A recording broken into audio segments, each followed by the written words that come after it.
त हो तर तपाईले भने जस्तो ठीक लाग्दो हैन अस्तित्व सकिने लागेको दैनिक अवस्था चाहिँ होइन हैन अहिलेको कालखण्ड भनेको नेपालको समग्र सामाजिक आर्थिक रूपमा पनि यो कालखण्ड सञ्चार उद्योगको लागि मात्र होइन यो चाहिँ अन्य उद्योगका लागि पनि अत्यन्त कठिन कालखण्ड हो यो विकासले सञ्चार माध्यमको प्याराडाइम शिफ्टको अवस्था हो यो चाहिँ एउटा अर्को चाहिँ खालको स्वरूपमा समग्र सञ्चार माध्यम गहिरेको अवस्था हो जुन छापा रेडियो टेलिभिजनलाई जसरी हेरिनु पर्थ्यो र जस्तो खालको नियम र नियमनले यसलाई बाँध्नु पर्थ्यो अथवा यसलाई जसरी स्वतन्त्र रूपमा छाडिरहेको अवस्थामा यसलाई यो चाहिँ व्यवसाय पनि हो यसमा निजी लगानी आइसक्यो भन्ने हिसाबले त्यो दृष्टिकोण नभएको कारणले पनि अहिलेको अवस्था आएको हो भन्ने मलाई लाग्छ हेर्नुभयो भने समग्र बजार नै 50% भन्दा तल झरिरहेको अवस्था छ केही उद्योगलाई छोडेर हैन भनेदेखि यसको प्रत्यक्ष असर त सञ्चार उद्योगलाई पनि पर्ने नै भयो टेलिभिजन सञ्चालन गर्ने र हामी टेलिभिजन संस्थाहरूले सरकारसँग अनुमति पत्र लिएर सरकारसँग अल स्टेसनको इजाजत लिएर सरकारलाई रोयल्टी बुझाएर सरकारलाई चाहिँ रोजगारी चाहिँ हामीले दिएर सरकारलाई चाहिँ आयकर तिरेर सरकारका कर तिरेर सञ्चालन भइरहेको हैन सबै बर्बाद भइरहेका छन् लगानीहरू कतिपय टेलिभिजन बन्द भइरहेका छन् कतिपय टेलिभिजनमा आश्रित श्रमजीवी पत्रकार प्राविधिक कर्मचारीहरूको जागिर जोखिममा परिरहेको छ हाम्रा विरोधी हुन् हैन हाम्रो कामै हाम्रो धर्मै के हो भने हामीले जहाँ चाहिँ विकृति छ जहाँ भ्रष्टाचार छ जहाँ कुशासन छ त्यसैले आउन त हाम्रो काम हो अरु काम के हो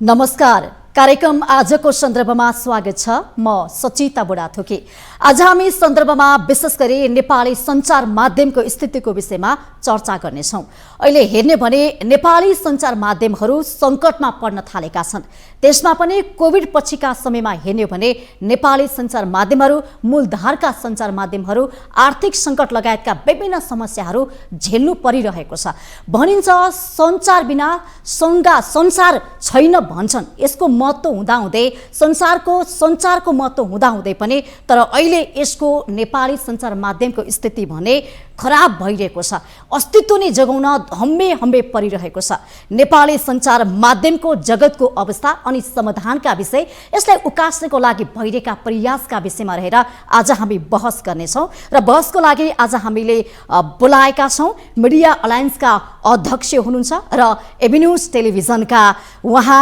संस्थापक अध्यक्ष पनि हुनुहुन्छ र सँगसँगै नेपाली मिडिया जगतमा आफ्नो छुट्टै पहिचान बनाउनु भएको एउटा त्यस्तो व्यक्तित्व हुनुहुन्छ भास्कर राजकर्णिकार आउनुहोस् उहाँलाई कार्यक्रममा आजको सन्दर्भमा स्वागत गरौँ स्वागत छ यहाँलाई आराम हुनुहुन्छ सर ठीक छु मेरो पहिलो प्रश्न जस्तो कि नेपाली टेलिभिजन हैन त्यसमा पनि सञ्चार माध्यमको चर्चा गर्ने हो भने नेपाली टेलिभिजन चाहिँ अहिले पछिल्लो समय निकै टिठलाग्दो अवस्थामा उनीहरू चाहिँ एकदमै धराप स्थितिमा पुगेको जस्तो देखिन्छ वास्तवमा के भइरहेछ अहिले टेलिभिजनको स्थिति के छ धन्यवाद सरिता वास्तवमा अप्ठ्यारो अवस्था त हो तर तपाईले भने जस्तो ठीक लाग्दो हैन अस्तित्व सकिने लागेको दैनिक अवस्था चाहिँ होइन अहिलेको कालखण्ड भनेको नेपालको समग्र सामाजिक आर्थिक रूपमा पनि यो कालखण्ड सञ्चार उद्योगको लागि मात्र होइन यो चाहिँ अन्य उद्योगका लागि पनि अत्यन्त कठिन कालखण्ड हो यो हैन हाम्रो अर्थतन्त्र हाम्रो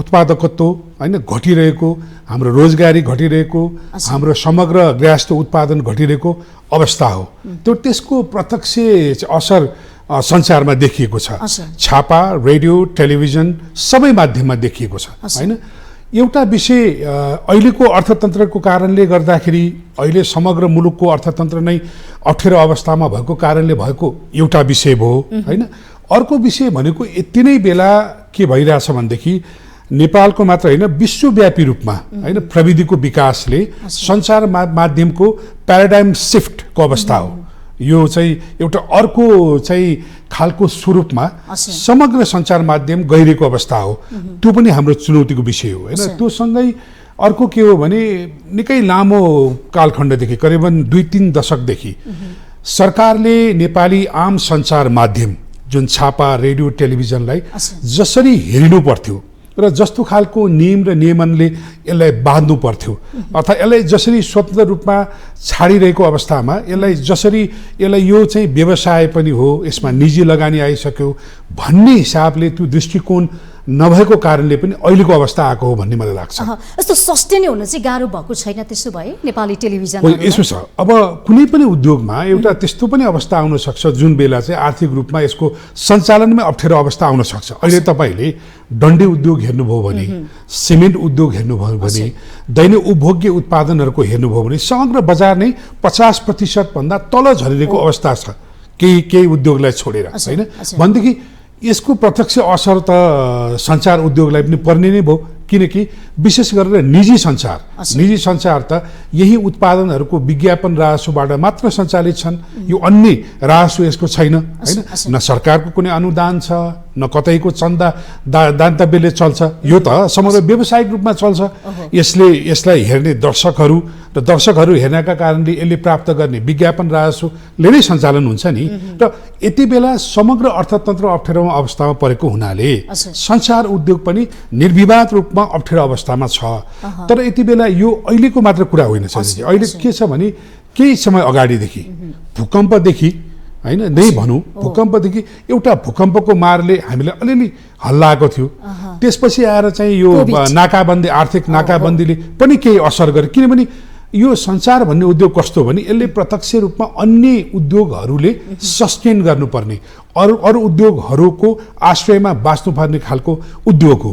यद्यपि यसको सम्पादकीय स्वतन्त्रताहरूले, सम्पादकीय रणनीतिहरूले समग्र अर्थतन्त्र, समग्र उद्योगलाई पनि यसले नेतृत्व गर्छ। तर यो आफै बाँच्नु पर्दाखेरि त्यो अवस्था थियो। त्यसपछि कोभिडको समय आयो, होइन? कोभिडको समय पनि हामीले एउटा आम सञ्चारले जुन खालको सेवा जनता र देशलाई, समाजलाई दिनु पर्थ्यो त्यो हामीले दियौँ पनि, होइन? र तर आफै यो अहिलेको आर्थिक चाहिँ अवस्था जुन भयो त्यसले गर्दा हामीलाई धराशायी बनायो, होइन? तपाईँले भनेको कुरा मैले सम्पूर्ण रूपमा गलत छ भनिनँ, तर यो सिद्धिन लागेको अवस्था होइन। यो अप्ठ्यारो कालखण्ड चाहिँ जरुर हो।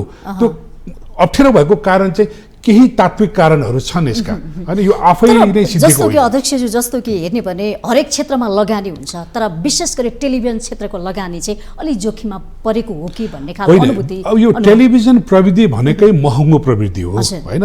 यसले ठुलो प्राविधिक चाहिँ लगानी माग्छ, यसले ठुलो जनशक्तिको लगानी माग्छ, होइन?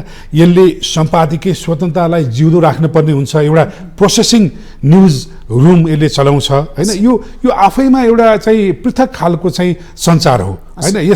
त्यही भएर यसको चाहिँ प्रभावकारिता पनि बढी हुन्छ र त्यो हुनाले यसको सञ्चालन खर्च नै महँगो छ। त्यो कारणले अहिले जसरी राज्यले सामाजिक सञ्जालहरूलाई आम सञ्चारको विकल्पका रूपमा हेरिरहेका छन् नि, निर्वाध रूपमा तपाईँले युट्युबमा एकजना मान्छेले चाहिँ टेलिभिजन चलाउन पाउने, होइन? अनलाइनले पनि युट्युबमै टेलिभिजन सञ्चालन गर्ने र हामी टेलिभिजन संस्थाहरूले सरकारसँग अनुमति पत्र लिएर, सरकारसँग अर स्टेसनको इजाजत लिएर, सरकारलाई रोयल्टी बुझाएर, सरकारलाई चाहिँ रोजगारी चाहिँ हामीले दिएर, सरकारलाई चाहिँ आयकर तिरेर, सरकारका कर तिरेर सञ्चालन भइरहेको र केही पनि गर्न नपर्ने खालका, होइन? सञ्चार माध्यमलाई प्रतिस्पर्धी बनाउँदाखेरि अहिले हाम्रो अवस्था अप्ठ्यारो भएको हो। तर यही नै अन्त चाहिँ होइन। फेरि यहाँले भन्न खोज्नु भएको चाहिँ जस्तो रेडियो, पत्र पत्रिका, टेलिभिजन जसरी खुलेका छन्, युट्युबदेखि लिएर अनलाइनदेखि लिएर, त्यसको मारमा चाहिँ टेलिभिजन परेका हुन्। एउटा के हो भनेदेखि, ठिक छ, विश्वव्यापी रूपमा सामाजिक सञ्जालहरूलाई तपाईँ रोक्न सक्नुहुन्न, होइन? अनलाइन डिजिटल प्लेटफर्महरू रोक्न सक्नुहुन्न, होइन? माउन्टेनको पनि डिजिटल प्लेटफर्म छ नि, होइन? लोकप्रिय चाहिँ डिजिटल प्लेटफर्म छ, होइन? तर यसलाई आत्मसात त गर्नुपर्छ नि डिजिटललाई त हामीले, होइन? मैले त्यही भने हामीले डिजिटललाई आत्मसात नगर्ने, त्यो त माध्यम मात्रै हो। आज हामी एउटा कन्भेन्सनल टेलिभिजन, स्याटेलाइट टेलिभिजन चलाइरहेका छौँ, सँगसँगै हाम्रो डिजिटल प्लेटफर्म पनि छ, यसलाई हामी स्वीकार गर्छौँ।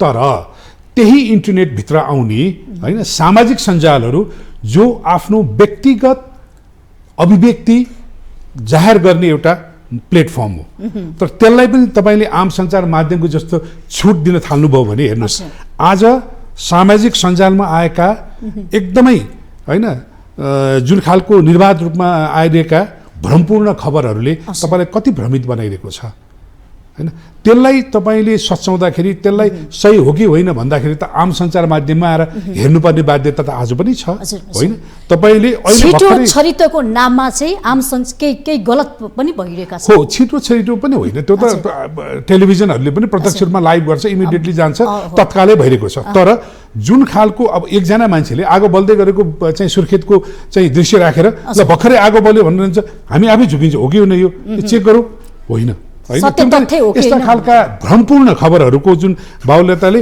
हाम्रो समाजलाई नै पथभ्रष्ट बनाइरहेको छ हाम्रो समाज तपाईँ टिकटकका कति प्रतिशत सामग्री तपाईँका लागि चाहिँ उपयोगी छ होइन किन चाहियो हामीलाई टिकटकको त्यस्ता निर्वाध रूपमा रहेका उशृङ्खल खालका दृश्यहरू होइन भ्रमपूर्ण खबरहरू किन चाहियो त्यसलाई त्यसरी नै प्रयोग गर्न पर्यो जस्तो भारतमा तपाईँले टिकटक पाउनुहुन्न त्यहाँ ब्यान्ड छ होइन तपाईँले चाइनामा धेरै सोसियल एप्सहरू बन्द छ तर नेपालमा सबै कुरा निर्वाध छ र आधिकारिक रूपमा आम सञ्चारका माध्यमहरूलाई प्रतिस्पर्धी बनाउने कोसिस जुन गरिरहेको छ यो नीति नियमले कहीँ न कहीँ आम सञ्चारका टेलिभिजन मात्र होइन छापा रेडियो र अहिले अनलाइनले पनि समस्या छ अनलाइन पनि कहाँ अहिले अछुटो छ र त्यही नै प्लेटफर्ममा हो तर जुन खालको चाहिँ जसरी प्रयोग गरिएको छ हामीले सोसियल मिडियाहरूलाई सामाजिक सञ्जाल होइन टिकटक ट्विटर युट्युब वा फेसबुक वा इन्स्टाग्राम होइन त्यो त अभिव्यक्ति स्वतन्त्रताको व्यक्तिगत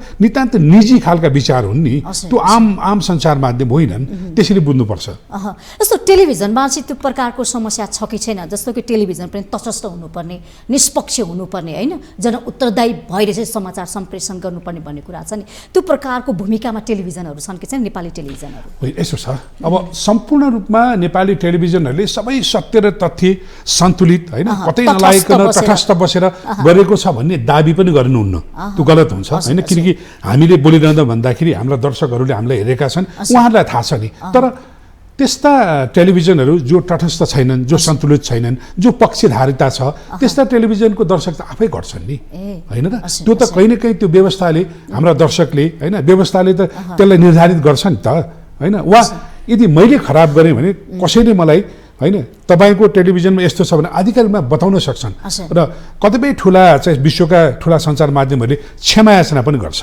त्यो आधिकारिक हो नि त कहीँ न कहीँ सरकारले त्यसलाई नियन्त्रित गर्न सक्छ रोक्न सक्छ चेक गर्न सक्छ अनुभवी र मर्यादित छन् कि छैन मैले तपाईँलाई सोधेँ टेलिभिजनहरू नेपाल निर्विवाद रूपमा अहिलेको अवस्था तपाईँले हेर्नुभयो भने हामीले उठान गरेका भनौँ न नेपाली सञ्चार जगतले होइन विभिन्न कालखण्डमा जनताले चाहेको शासन प्रणाली स्थापित गर्नका लागि राजनीतिक अप्ठ्यारो हुँदाका लागि वा कोरोना जस्तो महामारी आउँदाखेरि वा कुनै त्यस्तो भूकम्प जस्ता प्रलय आउँदाखेरि आम सञ्चार माध्यमले गरेको योगदानलाई यसो सम्झनुहोस् त मैले भने निर्वाध रूपमा 100% सही गरिरहेका छन् म दाबी गर्दिनँ किनकि 24 घण्टा चल्ने टेलिभिजनमा होइन 200-300 मान्छे काम गरेको हुन्छ कसैले गल्ती गर्दैनन् भन्ने कुरा होइन तर गल्तीलाई सच्याउन सक्ने पर्याप्त चाहिँ मार्गहरू त्यहाँ छन् भन्ने मेरो भनाइ हो त्यो हुनाले अहिले जसरी राष्ट्रलाई जस्तो अहिले अर्थतन्त्रमा आएको चाहिँ जुन खालको अप्ठ्यारो छ त्यसमा पनि हामीले कुरा गरिरहेका छौँ होइन हामीले रोजगारी चाहिँ बढाउनु पर्यो होइन हामीले चाहिँ सही सूचना ल्याउनु पर्यो भन्ने विषय त हाम्रो मुद्दा नै हो नि होइन र जस्तो कि पहिले टेलिभिजन भनेपछि मान्छेहरूले विभिन्न ठाउँमा गएर पनि हेर्थे टाढा टाढा गएर पनि त्यो खालको चाम आकर्षण थियो टेलिभिजन हेर्नै पर्छ भन्ने तर पछिल्लो समय टेलिभिजनप्रतिको विश्वसनीयता झरेको हो के हो होइन तपाईँ गलत हुनुहुन्छ यसमा टेलिभिजनका सामग्रीहरू यदि सही छन् वस्तुनिष्ठ छन् र त्यो तटस्थ छन् सन्तुलित छन् र सशक्त छ भने सामग्रीको बजार कहिले खस्किँदैन त्यसका मिडियमहरू माध्यमहरू जस्तो भन्नु आज हामी कन्भेन्सनल टेलिभिजनमा हेर्छौँ होला होइन अहिले हामी मोबाइलमा पनि हेर्छौँ होइन हामी अन्य माध्यममा पनि हेर्न सक्छौँ टेलिभिजनका सामग्री तपाईँकै यो कार्यक्रम पनि म सम्भवतः कन्भेन्सनल टेलिभिजनमा हेर्दिनँ होला अन्य माध्यममा हेर्छु होला कुनै बेला यस्तो पनि आउँछ होला यसरी कोर्दाखेरि स्क्रिन आउने हेऱ्यो अनि यसो गर्दाखेरि जाने पनि आउँछन् होला तर तपाईँले बनाएको सामग्री परिवर्तन हुँदैन तपाईँले मैले गरेको कुरा कहानी फरक यो क्रिएट गर्न सकिँदैन नि तपाईँले क्रिएट गरेको तपाईँले सृजना गरेको सामग्रीहरू त तपाईँको मौलिक सामग्री हो होइन त्यसमा दर्शकले हेर्ने हो माध्यमका लागि चिन्ता नगर्नुहोस् राम्रा काम राम्रा सामग्री बनाउँदै जानुभयो भने टेलिभिजन खस्किने होइन टेलिभिजन सामग्री खस्किने होइन टेलिभिजनको बजार अझै पनि अझ सशक्त ढङ्गबाट आउँछ। यो यहाँ सिद्धिएको होइन हो, यसका स्वरूपहरू परिवर्तन हुन्छन्। आज हामी युट्युबमा पनि हाम्रो टेलिभिजन हेर्छौँ, इन्स्टामा पनि हेर्छौँ, टिकटकमा पनि हेर्छौँ, अन्य किसिमबाट हेर्छौँ। स्वरूप परिवर्तन भएको छ, हाम्रो सामग्री परिवर्तन भएको होइन। टेलिभिजन मर्दैन होइन, एउटा प्रश्न तपाईँ हामी हुनुपर्नेका चाहिँ बेला यो हो, किनकि हाम्रो आधिकारिक खबरहरू त खबर कक्षबाट प्रोसेसिङ भएर जान्छ नि। हाम्रो युट्युब जस्तो टिकटक जस्तो एकजना मान्छे उभिएर जे भन्यो त्यो नै टिभीमा जान्छ, जाँदैन नि होइन। तपाईँको यही कार्यक्रम पनि भिजुअल एडिटरले हेर्नुहुन्छ होला, तपाईँको एडिटरले एकचोटि हेर्नुहुन्छ होला, ल ठिक छ यो गलत भयो भन्नुहुन्छ, प्रोसेसिङमा जान्छ नि। यही नै त यो सङ्गठित एउटा व्यवस्थित माध्यम हो नि होइन। त्यही भएर टेलिभिजन कहिले पनि मर्दैन, तपाईँ लेखेर राख्नुहोस्। तर टेलिभिजनको भविष्य छ त्यसो भए? बिल्कुल छ, बिल्कुल छ हो। यसको अहिले जुन खालको स्वरूपमा हामी सञ्चालन गरिरहेका छौँ र जुन खालको खर्च धान्न, सञ्चालन खर्च धान्न हामीलाई अप्ठ्यारो भइरहेको छ हो, यसलाई सम्बोधन चाहिँ गर्नुपर्छ। यो सम्बोधन गर्दाखेरि सरकारका नीतिहरू पनि हेरौँ न, निर्बाध रूपमा 10 लाख रुपियाँ तिरेपछि जति पनि टेलिभिजन खोल्न पाउने यो त कहीँ हुँदैन नि विश्वमा। 180 वटा टेलिभिजन छन् अहिले होइन। कस्तो कस्तो टेलिभिजन? एउटा तपाईँ हाम्रो जस्तो स्याटेलाइट टेलिभिजन जो आफ्नो अर्थ स्टेसनमा सञ्चालन छन्, कोही आइपी टेलिभिजन होइन, कोही तपाईँको केबल टेलिभिजन होइन, आफ्नो खालको टेलिभिजन चलाए, कोही युट्युबमा चल्ने टेलिभिजन, कोही डिटिएचमा मात्र चल्ने टेलिभिजन। यस्तो त हुँदैन नि होइन। यो देशलाई कतिवटा टेलिभिजन चाहिन्छ भन्ने कुरा सरकार आफैले सम्भाव्यता अध्ययन गर्नुपर्छ र यतिवटा टेलिभिजन भएपछि यो टेलिभिजन सञ्चालनलाई कमसेकम यति धरोटी राख्नुपर्छ होइन। कमसेकम यसमा आश्रित श्रमजीवी पत्रकार, प्राविधिज्ञ, कर्मचारीहरूलाई भोलि तलब नपाउँदाखेरि यसले ठेक्नुपर्छ भन्ने खालको व्यवस्था गर्नु पर्यो र टेलिभिजन सञ्चालकहरूलाई पनि बाँध्नु पर्यो र उसलाई सुविधा पनि दिनु पर्यो होइन। कहिले कहीँ किन अहिलेसम्म सरकारसँग सुविधा पाउनु भएको छ कि छैन तपाईँहरू? अहिलेसम्म दुर्भाग्यवश के भन्नुपर्छ भने सरकारले सुविधा मात्र होइन, हामी कुनै चन्दा मागिरहेका छैनौँ होइन, कुनै राहत मागिरहेका छौँ। हामी के भनिरहेका छौँ भने हामीलाई चल्नका लागि अहिले अप्ठ्यारो छ, अलिक सहज वातावरण बनाइदिनुहोस् नीतिगत रूपमा। अब केही समयका लागि टेलिभिजन, स्याटेलाइट टेलिभिजन वा कुनै खालको टेलिभिजनलाई होइन इजाजतलाई केही चाहिँ रोकिदिनुहोस् होइन। सबै बर्बाद भइरहेका छन् लगानीहरू, कतिपय टेलिभिजन बन्द भइरहेका छन्, कतिपय टेलिभिजनमा आश्रित श्रमजीवी पत्रकार, प्राविधिक कर्मचारीहरूको जागिर जोखिममा परिरहेको छ होइन। यसले सम्पादकीय स्वतन्त्रतामा चाहिँ हानि पुर्याइरहेको छ, यसलाई रोकिदिनुहोस्। दुईटा कुरा, यदि टेलिभिजन केवल भनेको वितरण प्रणाली हो कि टेलिभिजन प्रसारण प्रणाली हो? वितरण प्रणाली हो होइन। डिटिएस होइन, डाइरेक्ट टु होम भनेको टेलिभिजन प्रसारण गर्ने प्रणाली हो कि वितरण गर्ने प्रणाली हो? वितरण गर्ने प्रणाली हो, त्यहाँ किन टेलिभिजन चल्छ प्रश्न थियो हो। आइपी टेलिभिजन अब आउँछ नै होइन, हामी पनि आइपीमा जान्छौँ, आइपी टेलिभिजन इन्टरनेट प्रोटोकलमा टेलिभिजन चल्छ नि, हामी पनि जान्छौँ। त्यसका लागि नीति निर्माण हुनु पर्यो भन्ने विषय हो भने सरकारले नीति निर्माण चाहिँ पहिलोचोटि बनाइदिनु। एउटा कुरा त्यो हाम्रो यसले पनि अप्ठ्यारो पार्यो हो नि। अनि अर्को कुरा विज्ञापनको विषय हेर्नुहोस् न तपाईँले। विज्ञापन हामीले क्लिन फिट नीति आयो, यस्तो बेला आयो कि सबै कोरोनाबाट ध्वस्त भइरहेको अवस्थामा आयो, त्यसको प्रभावकारिता भएन होइन। त्यसका लागि कमसेकम नेपालमा बजार व्यवस्थापन गर्ने होइन, यहाँ आयात गरिएका उत्पादनहरूले कमसेकम 100 करोडको चाहिँ बजार चाहिँ छ भनेदेखि उसले 5% त विज्ञापनमा खर्च गर्नु पर्यो नि होइन र? त्यो व्यवस्था गरिदिनुहोस्। नेपाली उत्पादनहरूले कमसेकम 1% त कमसेकम विज्ञापनमा खर्च गर्ने वातावरण बनाइदिनुहोस् न, त्यो गर्नु पर्यो। त्यो गर्दाखेरि हाम्रो अहिले 15 अरबको विज्ञापन कारोबारको हाम्रो आकलन गर्छौँ नेपाल विज्ञापन सङ्घले वा अन्यहरूले होइन। यो त 30 करोड हुनु पर्यो, 30 अरब हुनु पर्यो नि। अनि यहाँका सबै कुराहरू चाहिँ अट्छन् होइन। समान वितरण छैन क्या विज्ञापनहरू? समान वितरण त यसो छ, समान वितरण हुँदैन। वितरण भनेको कुनै पनि सञ्चार माध्यमको प्रभावकारिता, पहुँचको हिसाबले उसले विज्ञापन प्राप्त गर्छ। तपाईँलाई कति होइन यसो छ। त्यो त कस्तो छ भने टेलिभिजनको टिआरपी जाँच्ने कसी हुनु पर्यो होइन। तपाईँलाई कतिले हेर्छन् भन्ने कुरा, तपाईँको यो कार्यक्रम कति लोकप्रिय छ भन्ने कुरा त टिआरपीले थाहा भइहाल्छ नि, वा डिजिटलमा गयो भने भ्युजले थाहा भइहाल्छ नि। त्यसको आधारमा विज्ञापन आउने हो। तपाईँले भनेको एउटा कुरा के भने नेपालका अहिले यहाँ भएका बहुराष्ट्रिय कम्पनीहरूले जसरी विज्ञापनमा होइन तपाईँको समान नभनौँ, यसले चाहिँ त्यो आधारलाई पनि मानिरहेको छैन। आफ्नो सम्पर्कको आधारमा विज्ञापन वितरण गरिरहेको छ तपाईँले भन्नु खोजेको, त्यो गलत हो। त्यो गलत, त्यसो हुनु भइरहेछ, त्यो गलत हो होइन, त्यसो होइन। तर हामी सञ्चार माध्यम के भन्छौँ भने, हामी टेलिभिजन के भन्छौँ भने हामीलाई जतिले हेर्छन्, हाम्रो जति पहुँच छ, हाम्रो जति टिआरपी छ, टेलिभिजन रेटिङ पोइन्ट छ, त्यति विज्ञापन प्राप्त गर्ने हाम्रो हक हो। त्यो चाहिँ हामीले प्राप्त गर्नुपर्छ चाहिँ भन्नुपर्छ हामीले। सरकारी तर्फबाट पनि समान त हुनुपर्ने होला नि त। अब सरकारी अब एउटा लोक कल्याणकारी विज्ञापन भन्ने छ, त्यो समानुपातिक आधारमै बाँडिन्छ होइन, तर त्यो एउटा नगन्य छ। तपाईँले महिनाको 1 लाख रुपियाँ विज्ञापन पाएर तपाईँ कसरी बाँच्नुहुन्छ र, त्यसले छैन। तर हामीले सरकारी विज्ञापनको विषयमा भनेका छौँ होइन, यो लोक कल्याणकारी विज्ञापन भयो। सरकारी विज्ञापन चाहिँ कमसेकम त्यो वितरण गर्दाखेरि होइन, त्यो एउटा टेलिभिजनको पहुँचको आधार, त्यसको लोकप्रियताको आधार, त्यसको टिआरपीको आधारमा सरकारले क्याम्पेनहरू पनि बनाउनु पर्यो होइन, अन्य देशका सरकारहरूले गरिरहेको छ त होइन। यो चाहिँ हुन सकेन सरकारबाट भन्ने कुरा। र अहिले नै यति बेला हामीले सरकारसँग माग गरेको विषय के हो भने, जस्तो कमसेकम यति बेला आम सञ्चारका माध्यमहरू, छापा, रेडियो, टेलिभिजन सबैजना होइन, सबैलाई कमसेकम अहिले 2 वर्षका लागि एउटा न्यून ब्याज दरमा ब्याज उपलब्ध गराइयोस् भन्ने हाम्रो आग्रह हो। त्यो केका लागि भने अहिले व्यापार छैन, 20% 30% व्यापार छ, अहिले सञ्चालन अप्ठ्यारो भयो। 1 वर्षपछि त होला नि होइन, अहिले त अर्थतन्त्र नै यस्तो छ भन्न पनि सकिँदैन। त्यो हुनाले अर्को 2 वर्ष बाटाका लागि हामीलाई थप लगानी गरिदेऊ। लगानी हो है यो, चन्दा होइन, सुविधा होइन, अनुदान होइन यो होइन, लगानी गर्ने वातावरण बनाइदियो। किनभने यो कमर्सियल ब्याङ्कहरूले होइन सञ्चार माध्यममा लगानी नै गर्दैन, त्यो तपाईँलाई पनि थाहा छ, हामीलाई पनि थाहा छ होइन, सञ्चार पनि यो भन्ने कुरा छ। त्यसमा अलिक खुकुलो बनाइदियो, त्यसमा सहज बनाइदियो, आग्रह। त्यो कहाँ जान्छ भने त्यो पैसा फेरि टेलिभिजन सञ्चारले लिएर कुनै जग्गा किन्ने, अरू व्यवसाय गर्ने होइन, त्यही त त्यो गर्ने कोही पनि गरेको छैन। यो त म ग्यारेन्टी तपाईँलाई प्रमाणित गरेर भन्छु होइन। यो अहिले तपाईँले हेर्नुहोस् त, प्रायः सो टेलिभिजनहरूमा सञ्चार माध्यममा 1 महिना 2 महिना 3 महिना पुग्यो पाइसक्नु नपाएको हुन्छ, त्यहाँ जान्छ नि त्यो। हेर 100 जना 150 जना हामी टेलिभिजन आश्रित छन् भने उहाँहरूको जीविकालाई ती लगानी गर्छ होइन, ट्याक्समा लगानी गर्छ, टेलिभिजन भयो भने सेटेलाइटमा लगानी गर्छ होइन, प्रिन्ट भयो भने इङ्कमा लगानी गर्छ, पेपरमा लगानी गर्छ।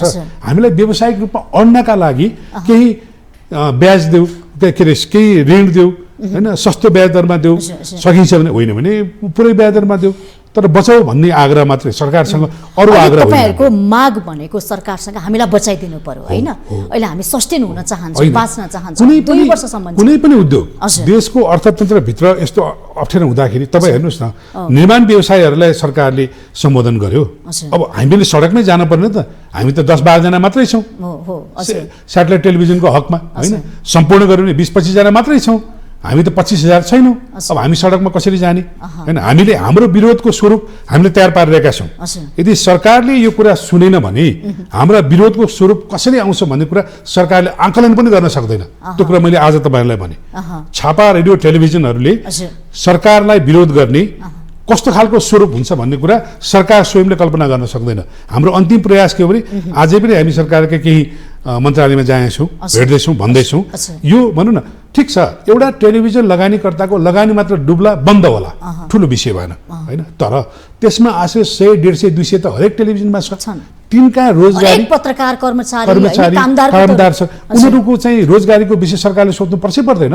हामीले त्यसका लागि हामीले सुविधा ल्याऊ, अनुदान ल्याऊ भने होइन नि, हामी जमानी बस्छौँ, हामीलाई लगानी ऋण देऊ होइन, यसलाई हामी अर्को 1-1.5 वर्ष तान्छौँ, अनि फेरि हामी चाहिँ व्यापारिक रूपमा हामी सबल हुन्छौँ भन्ने त हाम्रो कुरा हो। त्यो बाहेक अरू कुरै छैन। कतिको पोजिटिभ देख्नुहुन्छ नेपाली सञ्चार माध्यमसँग? राज्य बिल्कुलै छैन। राज्य कहिले पनि नेपाली आम सञ्चार माध्यमसँग, विशेष गरेर मूलधार सञ्चार माध्यमसँग कहिल्यै सकारात्मक बन्न सकेन। किन बन्न सकेन भने उहाँहरू के सम्झन्छ भने यी आम सञ्चार माध्यम भने हाम्रा विरोधी हुन् होइन। हाम्रो कामै, हाम्रो धर्मै के हो भने हामीले चाहिँ जहाँ चाहिँ विकृति छ, जहाँ भ्रष्टाचार छ, जहाँ कुशासन छ, त्यसैले आउनु त हाम्रो काम हो। अरू काम हो के हो? हामी त भजन गाउनु त बसेका छैनौँ यहाँ होइन। र उहाँहरूले के सोध्छ भने यो हामीलाई चाहिँ संलग्नको लागि, अनि जनतामा सही सूचना पुर्याउनको लागि गरिरहेको छ भनेर मान्दैन उहाँहरू। के यो हाम्रो प्रतिस्पर्धी हो, यो सिद्धि पनि बरु फाइदा हुन्छ होइन। उहाँलाई के थाहा छैन भनेदेखि, विशेष गरेर यो स्थापित मूलधारका राजनीतिक दलहरूलाई आज जसरी राजनीतिमा परिवर्तन आइरहेको छ नि सामाजिक सञ्जालका कारणले, कतिपय सही पनि छन् हैन, तर कतिपय भ्रम छन् नि, बढी अत्याधिक भ्रम छ, केही प्रतिशत सही छ। त्यसले नेपाली राजनीतिलाई कहाँ पुर्याइरहेको छ त? कोही पनि चाहिँ जनताका नजरमा कोही पनि नेता सही छैनन्, कोही पनि राजनीतिक दलले गरिरहेको छ भन्ने कुरा मान्दैनन् होइन। तपाईँले आज भोलि पनि देखिरहनु भएको छ कस्ता खालका खबरहरूलाई सकारात्मक रूपमा लिइरहेको छ। त्यसलाई प्रोसेसिङ गर्ने, त्यसलाई सही सत्य तथ्य उजागर गर्ने त आम सञ्चारका माध्यम नै हो नि। हजुर, यो कुरा सरकार र सरकारलाई नेतृत्व गर्ने मान्छेले बुझिरहेका छैनन्। उहाँले तर राज्य बिना त सम्भव छैन नेपाली टेलिभिजन, राज्यको सहयोग बिना, नीति निर्माण बिना हैन अगाडि त बढ्न सक्दैन होला नेपाली टेलिभिजन। पक्कै पनि सपोर्ट त गर्नु पर्यो नि। पक्कै पनि हजुर, कुनै पनि राज्यको सञ्चार माध्यम भनेको आधिकारिक सञ्चार माध्यम भनेको त उहाँहरूमा यो उद्योग दर्ता हो नि त, उद्योगको उद्योगका रूपमा रूपमा रहेको छ। स्थापित त्यो हुनाले गराउनु पर्यो। त्यो अब मैले भने नि यति बेला कुनै पनि उद्योगका कुनै पनि उद्योग तपाईँ चाहे चाहिँ डन्डी उद्योग भन्नुहोस्, चाहे सिमेन्ट भन्नुहोस् वा कुनै पनि खाद्य उद्योग भन्नुहोस्, यदि अप्ठ्यारो पर्दाखेरि सरकार त अभिभावक हो नि त हैन। कहीँ न कहीँ सहजीकरण गर्ने, सरलीकरण गर्ने कार्य गर्नुपर्छ। तर हामीले यो 2 वर्ष करिब 2 वर्ष भयो हामीले भनेका कुनै पनि विषयहरू हैन, हामीले हरेक बजेटको अगाडि गएर प्रधानमन्त्रीलाई भेट्छौँ, सञ्चार मन्त्री भेट्छौँ, अर्थमन्त्री भेट्छौँ र आग्रह गर्छौँ यो व्यवस्था गर्छ, कुनै पनि आएको छैन। छैन। त्यसको अर्थ के हो भने उहाँहरूले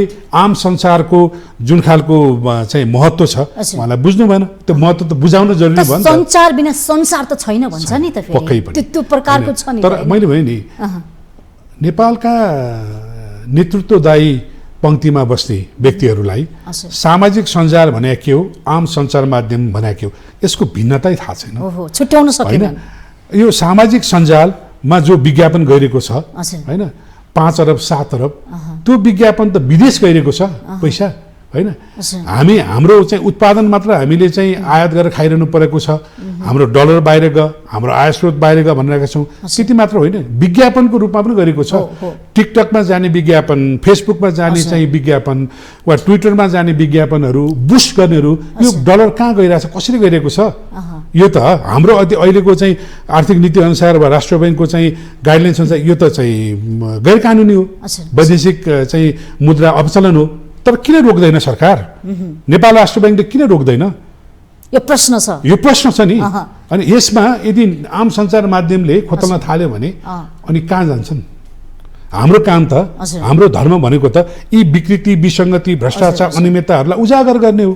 त्यो उजागर यदि हामीले खबरदारी गर्ने एकमतले गर्न थाल्यौँ भनेदेखि के हुन्छ यसको प्रभाव हैन। त्यही भएर सरकारसँग हाम्रो आग्रह के हो भने बेलैमा हैन, मैले भने यो सञ्चालकहरूको मात्र अनुहार नहेर्नुहोस् हैन, एउटा यसमा आश्रित कर्मचारीहरू, श्रमजीवी पत्रकारहरूको पनि हेर्नुहोस्। त्यति मात्र होइन, कुनै पनि राज्यका लागि स्थापित सञ्चार माध्यम भनेका ऐना हुन् समाजका।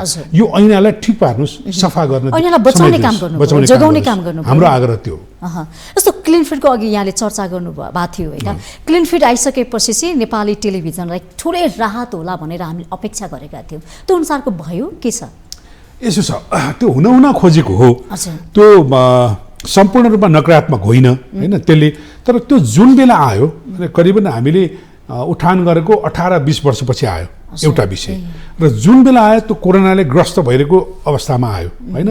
त्यसै पनि विज्ञापन नभएको अवस्थामा त्यसले प्रभाव बन, र केही बहुराष्ट्रिय कम्पनीहरूले नेपालमै विज्ञापन बजाएर, विज्ञापन बनाएर, विज्ञापन प्रसारण गर्ने चाहिँ प्रक्रियामै उहाँहरू हुनुहुन्थ्यो। र यति नै बेला के भने यो पूर्ण रूपमा लागू पनि हुन सकेन। किनभने अब तपाईँले हेर्नुभयो भने अहिले पनि केबलहरूमा, अहिले पनि डिटिएचहरूमा होइन निर्बाध रूपमा चाहिँ विदेशी विज्ञापन बजेकै छ।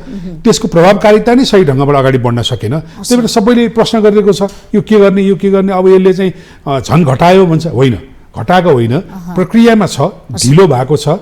र अहिले अर्थतन्त्रको कारणले पनि यो ढिलो भइरहेको छ। यसले कहीँ न कहीँ काम गर्छ भन्ने मेरो बुझाइ हो। नेपाली सञ्चार माध्यमलाई उद्योगको रूपमा स्थापना चाहिँ कसरी गर्न सकिन्छ, स्थापित गर्नको लागि? हेर्नुहोस्, यसका लगानीहरू जसरी आइरहेको छ यसलाई पारदर्शी बनाउनु पर्छ हैन। तपाईँले यति हामी भनिरहेका छौँ यति धेरै समस्या छ टेलिभिजनमा, यति धेरै सञ्चारमा समस्या छ, कसरी बाट्ने भन्ने भनिरहेका छ। तर फेरि त्यही माथि पनि प्रत्येक दिन नयाँ सञ्चार माध्यम पनि तपाईँ देखिनुहुन्छ। केका कारणले, के उद्देश्यका कारण, कहाँबाट पैसा ल्याएर खुल्छ? लगानीको पारदर्शिता एउटा विषय हो। र अर्को, एउटा टेलिभिजन खोल्नका लागि के कुरा चाहिन्छ त? 10 लाख रुपियाँ तिर्दैमा टेलिभिजन खोल्न पाइने? उसको पृष्ठभूमि के हो, उसको उद्देश्य के हो, उसको विज्ञता के हो हैन, उसको विषयमा ज्ञान छ कि छैन हैन। जुनसुकै पेसाबाट आएर मान्छेले चाहिँ टेलिभिजन सञ्चार माध्यम सञ्चालन गर्न सक्छ। त्योमा सरकारले हेर्नु पर्यो। अहिले भनौँ न, हामीले सकारात्मक एउटा कुनै शर्तहरू हुनु पर्यो हैन। सम्पादकीय स्वतन्त्रता रोक्ने होइन, तर कहिले कहीँ सकारात्मक रूपमा रोक्ने वा यसलाई चाहिँ मापदण्ड चाहिँ हुनु पर्यो यसमा हैन। त्यो गर्दा अहिले 180 वटा छन्, 700, 800, 1000 वटा त रेडियो छन् होइन छापा त कति हो कति कसरी नगण्य रूपमा छन्। नगण्य यसरी चल्दैन। एउटा राष्ट्रका लागि कतिवटा टेलिभिजन चाहिन्छ, कतिवटा स्याटेलाइट टेलिभिजन चाहिन्छ, कतिवटा रेडियो चाहिन्छ भन्ने सम्भाव्यता अध्ययन त सरकारले गर्नु पर्यो। छलफल बहस तपाईहरु बीचमा हुने धेरैपल्ट अध्यक्ष पनि हुनुहुन्छ। धेरैपल्ट हामीले आग्रह गर्यौं। हामीले के भन्यौं भने नेपालका लागि यस्ता जुन सञ्चार माध्यम आइरहेका छन्, सञ्चार माध्यमको लगानीको पारदर्शिता अब खोज्नै पर्ने हुन्छ। हाम्रो पनि खोज्नुस्, त्यसमा कुनै विवाद छैन, खोज्नै पर्ने हुन्छ हैन। र यो कसरी सञ्चालन हुन्छ, यसको कमसेकम 3 वर्ष 4 वर्षका लागि तपाईको यसको ब्याकअप के हो त, लगानीको ब्याकअप त्यो खोजौँ। किनभने यहाँ सबै के हुन्छ भने एउटा नयाँ टेलिभिजन आउँछ वा टेलिभिजन सञ्चार आउँछ, उसले निर्वाध रूपमा चाहिँ मान्छे लिन्छ, सबै बजार बिगार्छ, बन्द हुन्छ जान्छ। त्यसले गर्दा अहिले तत्कालीन 1-2टा टेलिभिजन कतिवटा भइसकेको छ। अब अहिले त्यही भएर तपाईहरु जस्ता चाहिँ श्रमजीवी पत्रकारहरू, प्राविधिक कर्मचारीहरू भ्रममा रहन्छन्। अलिकति 5,000 10,000 बढी भयो ती उफ्रिन्छ, अनि त्यो बन्द हुन्छ, अनि व्यवसाय नै पलायन हुन्छ, पेसा नै छोडेर पलायन हुने कति छ। यसले त घाटा गर्यो नि। लगानी सुरक्षा, रोजगारको सुरक्षा हुनु पर्यो के सञ्चार माध्यम मेन समस्या त्यो पनि छ। त्यो चाहिँ अब हामीले नि मिलेर गर्नु पर्यो हैन। मैले भने के भने तपाईले भने जस्तो नीति निर्माण गर्न सरकारको आवश्यकता छ, तर सञ्चालन गर्न हामीलाई सरकारको त्यति धेरै कुनै खालको चाहिँ आवश्यक छैन हैन। उहाँहरुको चाहिँ त्यति धेरै सहयोग हामीले मागिरहेका छौँ। आफैमा स्वतन्त्र निकायहरू हो हैन, हामी गर्न सक्छौँ। तर हामीले पनि अब जस्तो मिडिया अलायन्समा हामीले अहिले पछिल्लो समय एक किसिमको हाम्रो आचार संहिता, हाम्रो व्यावसायिकताका लागि हामीले के गर्ने हैन, हामीले सम्पादकीय स्वतन्त्रतालाई स्वतन्त्र बनाइराख्ने के गर्ने हैन, हाम्रो संस्थामा हामीले हाम्रा चाहिँ कर्मचारीलाई व्यावसायिक बनाउनका लागि हामी व्यावसायिकलाई के गर्ने भन्ने केही कुरा तय गरेका छौँ। सम्भवतः यो 10-15 दिनमा हामी ल्याउँछौँ त्यो हैन। त्यसै सार्वजनिक गर्नुहुन्छ हो, सार्वजनिक गर्नुहुन्छ। हामी जानेछौँ किनभने यो पछिल्लो समय सरकारसँग हामीले के कुराहरू भनिरहेका छौँ। यो मिडिया अलायन्सको बारेमा थोरै बताइदिनुस् कि यसको उद्देश्य के हो, के कारणले यो चाहिँ गठन गरियो? होइन, निर्वाध रूपमा मिडिया अलायन्स भनेको नेपालको आम सञ्चार माध्यमहरूको लगानीकर्ताहरूको एउटा सङ्घ हो यो हैन। टेलिभिजन छ, रेडियो छ, छापा छ, अनलाइन छ, सबैजना छन्। तर यसको मूलधारको भने के हो भने यसको केही शर्तहरू छ। जस्तो टेलिभिजनमा चाहिँ स्याटेलाइट टेलिभिजन आफ्नो अर्थ स्टेसन भएको भन्ने कुरा छ। रेडियोमा चाहिँ 1000 भन्दा माथि को मेगाहर्ज भएको ठुला मेगाहर्जका रेडियो भनेका छौँ। छापा माध्यममा पनि त्यस्तै छ, अनलाइनमा पनि त्यस्तै छ। त्यसको एउटा साझा संस्था हो यो हैन। तर यसले के गर्छ, एउटा समग्र रूपमा यो आम सञ्चारका माध्यमहरूमा आश्रित हामी लगानीकर्ता, श्रमजीवी पत्रकार, प्राविधिक कर्मचारी सबैको अटाएर त्यसको हितको लागि हामीले अब अहिले एडिटर्स फोरम पनि खोल्न छौँ, एडिटर्स अलायन्स हैन। र हामीले सिओज अलायन्स पनि त्यसभित्रै खोल्दैछौँ।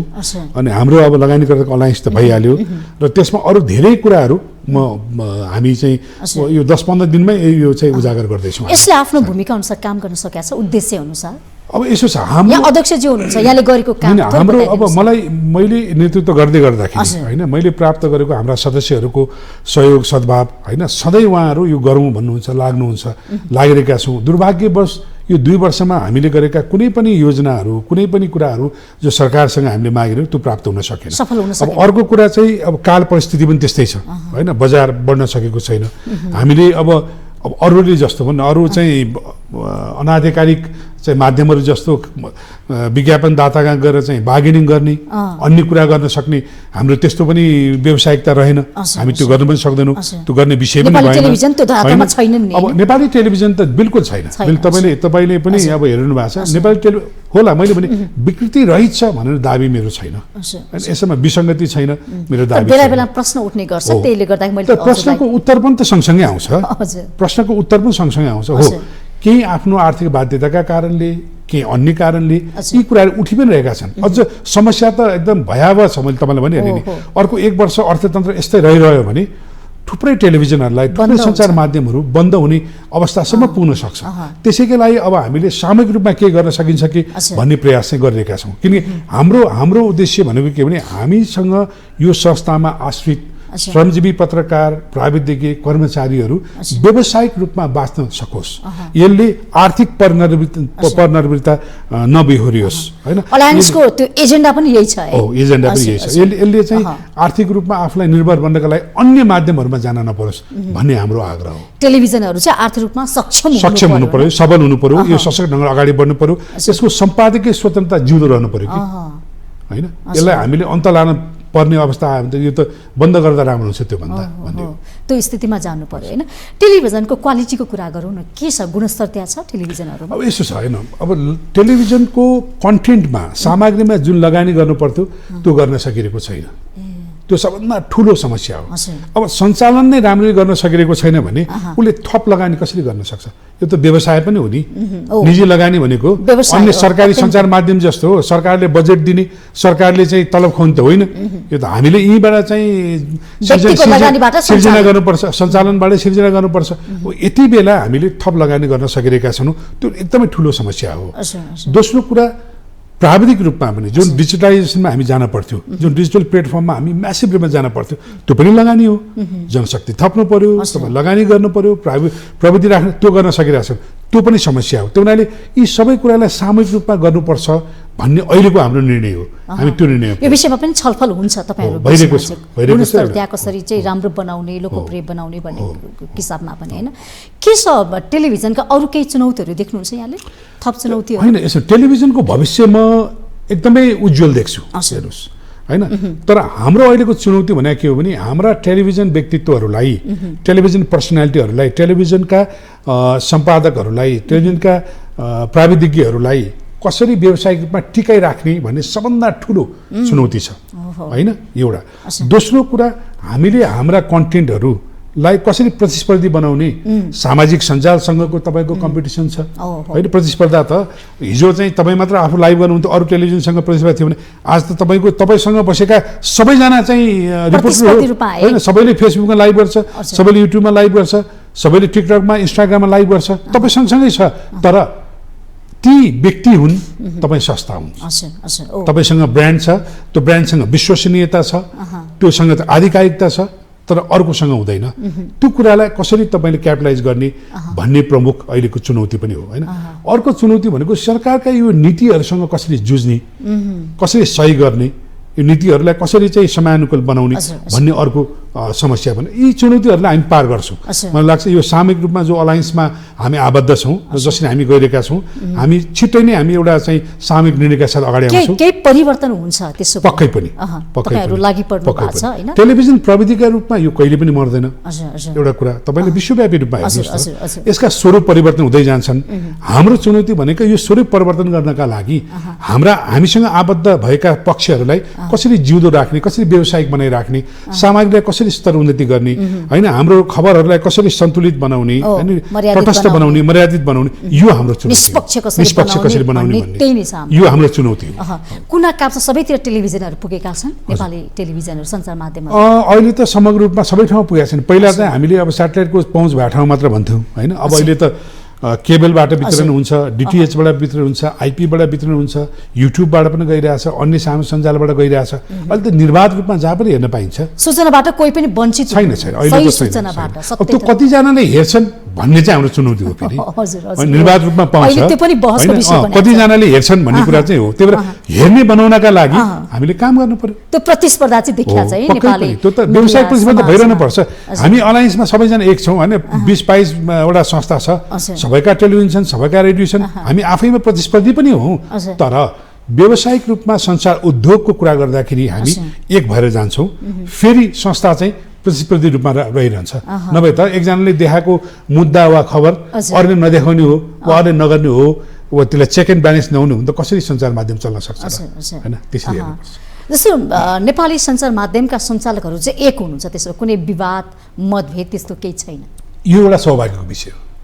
यति बेला मैले अनुभव, मेरो व्यक्तिगत अनुभव तपाईँलाई सोधिहाल्नुभयो, नेपालका यो आम संसारका छापा रेडियो टेलिभिजनका साथीहरू कोही पनि विवाद गर्ने, विमति राख्ने यो चाहिँ छैन, लडाई झगडा गर्ने पटक्कै छैन। तपाईँ देख्नुहुन्न पनि, तपाईँले सुन्नु पनि भएको छैन, आफैमा समस्या भएको छ।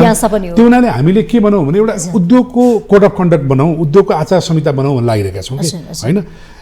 कुनै पनि सञ्चार माध्यममा कार्य गर्ने श्रमजीवी पत्रकारहरूले के प्राप्त गर्नुपर्छ हैन। सरकारले जुन न्यूनतम पारिश्रमिक भनेको छ हैन, पारिश्रमिक दिन त हामी हौ नि, हाम्रो समानतै छैन।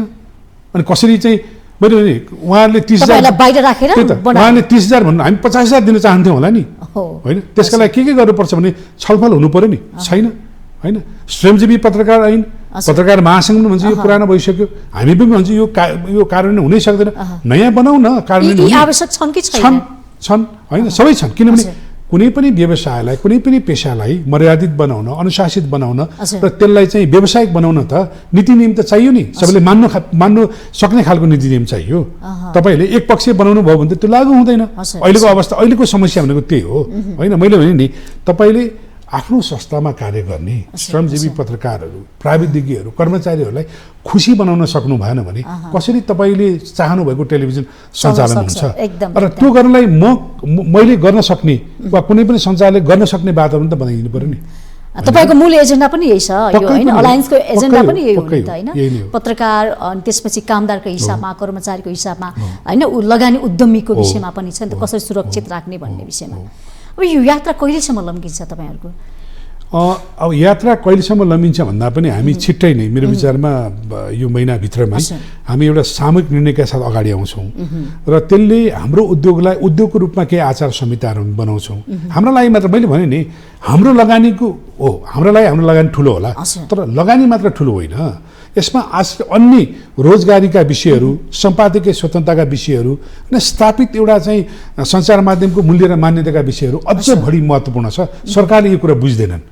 यो टेलिभिजन सञ्चालन अप्ठ्यारो छ, ठिकै छ, यिनीहरू जहिले पनि विरोध गरेर नै हुन्, यो छापाहरू जहिले लेख्ने त हुन्, मेरो विषयमा लेख्ने हुन्, यो रेडियोहरू फलाक्ने त हुन् भनेर लियो भने थियो। हजुरको त लामो अनुभव छ। मेरो विचारमा होइन, विश्वव्यापी रूपमा नै कुनै पनि अब सरकारले वा इस्टाब्लिसमेन्टले के सोध्छ भने यो सञ्चार माध्यम भनेको सधैँ हाम्रो विरोधी हो होइन, हाम्रो आलोचना गरिरहन्छ, प्रत्येक दिन हामीलाई गाली गरिरहन्छ भन्ने लाग्छ। तर कसरी फरक ढङ्गले हेर्नुपर्छ भने यदि आम सञ्चारका माध्यम नहुँदो हो त कसरी चाहिँ सरकारले सही दिशा निर्देश गर्न सक्छ, जनताले सही सूचना कसरी पाउन सक्छ हैन, हामीले समग्र रूपमा सबै क्षेत्रहरूलाई कसरी मर्यादित बनाउन सक्छ।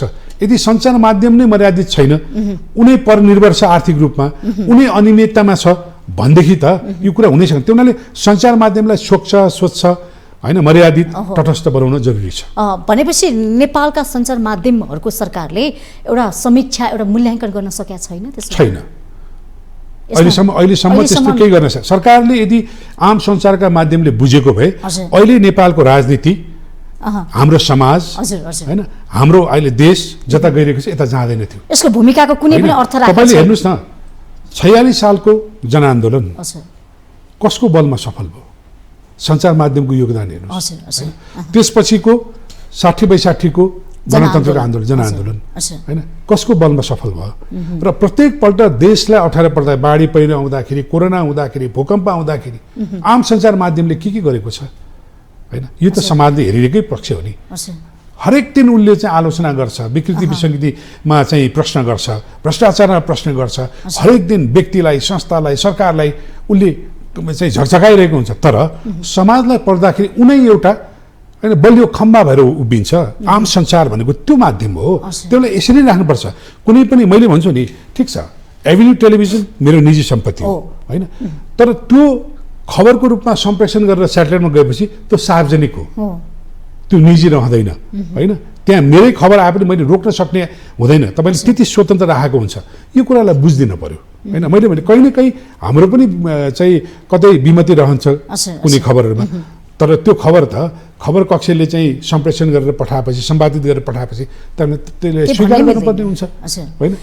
भनेपछि नेपाली मिडियाको सम्मान र संरक्षण र सँगसँगै एउटा मूल्याङ्कन चाहिँ आजको दिनसम्म हुन सकेको छैन। यो दुःखलाग्दो कुरा हुन सकेको छैन। तर जुन बेला देशको प्रत्येक कालखण्डमा नेपाली आम सञ्चार माध्यमले, नेपाली पत्रकारिताले हैन, नेपाली पत्रकारले हैन जुन कुरा गरेको छ त्यसको तपाईले कहिले पनि त्यसलाई व्यावसायिक बनाउने पट्टि चाहिँ कुनै पनि सरकार लागेको हामीले पाउँदैनौँ।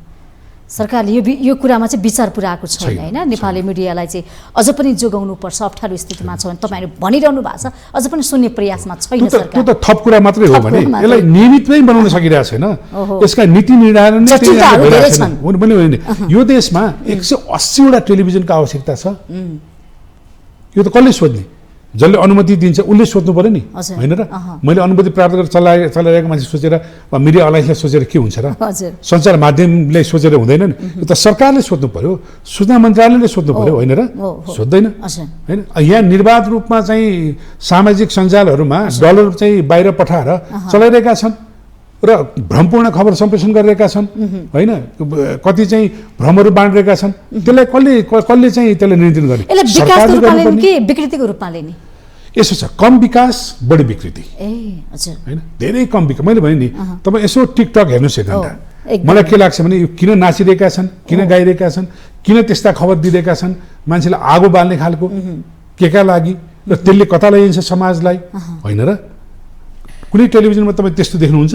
एउटा मान्छे फला गाली गरेको त्यस्तो हुँदैन नि, टेलिभिजन त एउटा होइन? आफ्नो एउटा मर्यादित भएर आफ्नो चाहिँ एकदम। खालको सम्पादकीय चाहिँ धरातलभित्र बसेर कुनै काम गरिरहेको हुन्छ। त्यसले यो जरुरी छ, सरकारले बुझ्न, सबै पक्षले, होइन? के बुझ्न जरुरी छ भने यो आम सञ्चारका स्थापित सञ्चार माध्यम, छापा, रेडियो, टेलिभिजन, अनलाइनहरूलाई जिउँदो राख्दासम्म देशले सही निर्देश पाइरहन्छ, होइन? समाजले सही दिशा पहिलाइरहन्छ। यदि यो विकृत भयो भने यसले देशलाई देश रहन दिँदैन, सीमा मात्र रहन्छ, देश रहँदैन, होइन? अहिलेको अवस्था त्यो छ।